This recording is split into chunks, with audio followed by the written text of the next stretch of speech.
ओम नमो भगवते वासुदेवाय नमः।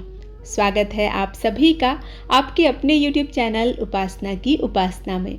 आज की वीडियो में आप सुनेंगे पुरुषोत्तम मास महात्म्य के 18वें अध्याय की कथा।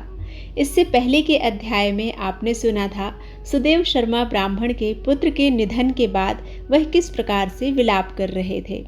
इससे आगे की कथा आज के अध्याय में आप सुनेंगे। नारद जी बोले, हे तपोनिधि, उसके बाद साक्षात भगवान वाल्मीकि मुनि ने राजा दृणधनवा को क्या कहा सो आप कहिए। वह राजर्षि दृणधनवा अपने पूर्व जन्म का वृत्तांत सुनकर आश्चर्य करता हुआ मुनिश्रेष्ठ वाल्मीकि मुनि से पूछता है।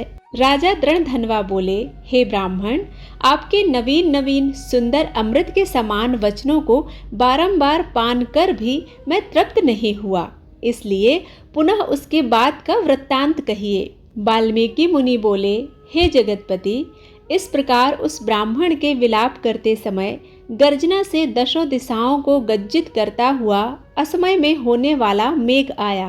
पर्वतों को कांपने के समान तीक्ष्ण स्पर्शों वाला वायु बहने लगा और बिजली अत्यंत चमकती हुई अपनी आवाज से 10 दिशाओं को पूर्ण करने लगी।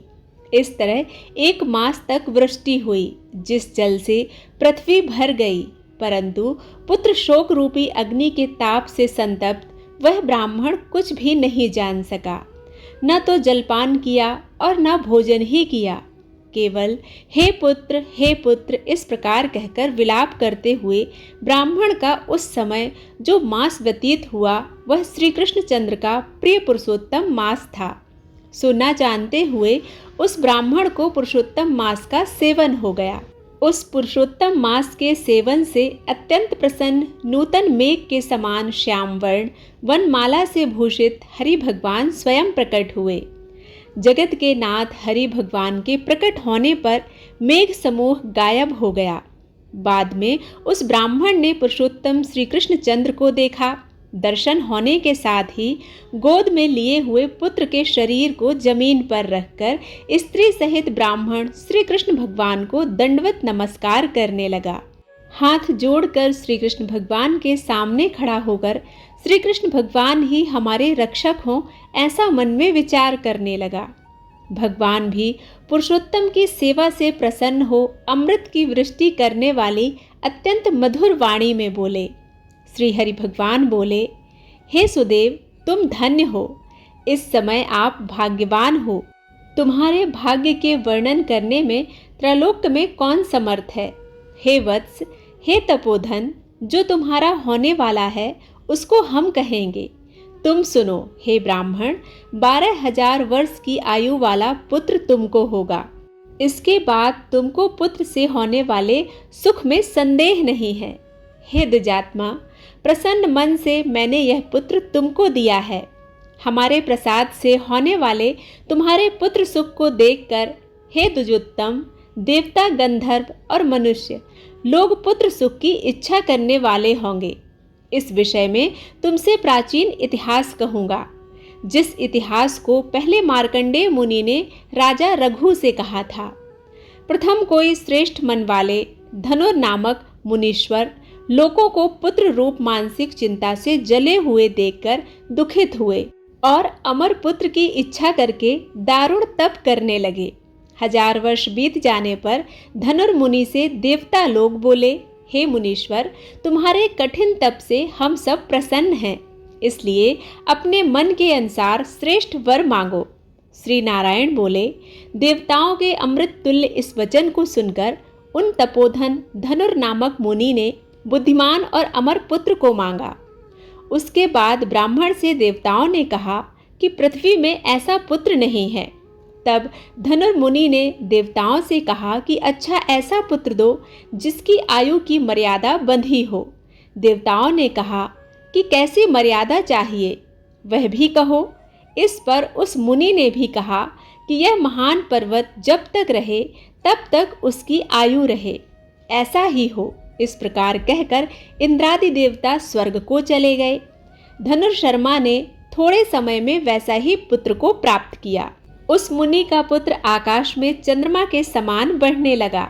16वें वर्ष के होने पर मुनीश्वर ने पुत्र से कहा, हे वत्स, ये मुनि लोग कभी भी अपमान करने योग्य नहीं हैं।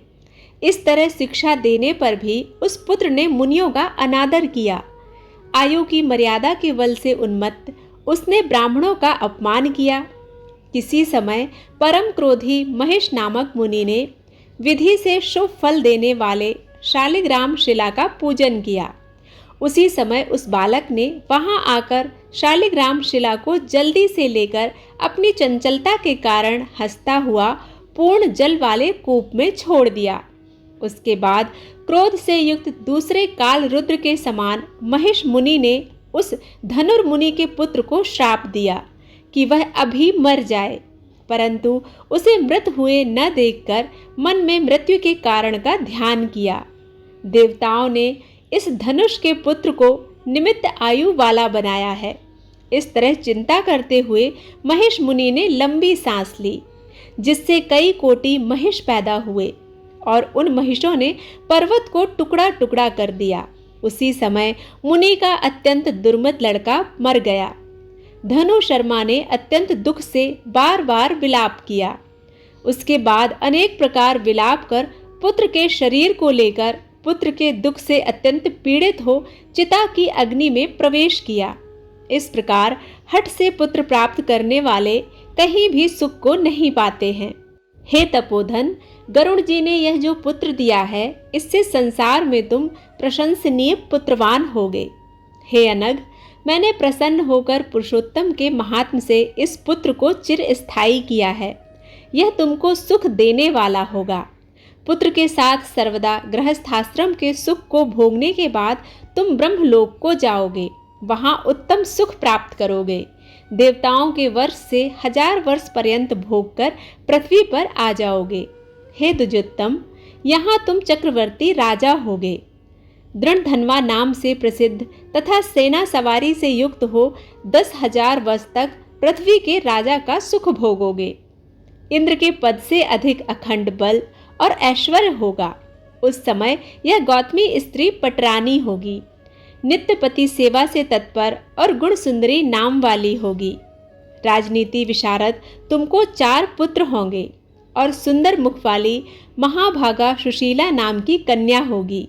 हे महाभाग, सुरों और असुरों को दुर्लभ संसार के सुखों को भोगकर इस पृथ्वी में हमने सब कुछ दिया, अब कुछ कर्तव्य नहीं है। इस तरह अज्ञान से मोहित होकर अत्यंत दुस्तर संसार के विषयों से खिंचे हुए मन से बोले। तुम संसार रूपी समुद्र के पार करने वाले विष्णु भगवान को जब भूल जाओगे, तब हे विप्र, उस समय मन में यह तुम्हारा पुत्र शुक पक्षी होकर वट वृक्ष के ऊपर बैठकर वैराग्य पैदा करने वाले श्लोक को बार बार पढ़ता हुआ तुमको इस प्रकार बोध कराएगा। शुक पक्षी के वचन को सुनकर दुखित मन होकर घर जाओगे। उसके बाद संसार के विषय सुखों को छोड़कर चिंता रूपी समुद्र में मग्न हो जाओगे। हे भूसुर, तुमको वाल्मीकि मुनि आकर ज्ञान कराएंगे। उनके वचन से निसंदेह हो शरीर को छोड़कर हरि भगवान के पद को दोनों स्त्री पुरुष तुम चले जाओगे, जो कि पद आवागमन से रहित कहा गया है। इस प्रकार महाविष्णु के कहने पर वह ब्राह्मण बालक उठ खड़ा हुआ। वे दोनों स्त्री पुरुष ब्राह्मण पुत्र को उठा हुआ देखकर अत्यंत आनंदित हो गए। सब देवता लोग भी संतुष्ट होकर पुष्पों की वर्षा करने लगे। शुकदेव ने भी श्रीहरि को और माता पिता को प्रणाम किया। उस ब्राह्मण को पुत्र के साथ देखकर गरुड़ जी भी अत्यंत प्रसन्न हुए।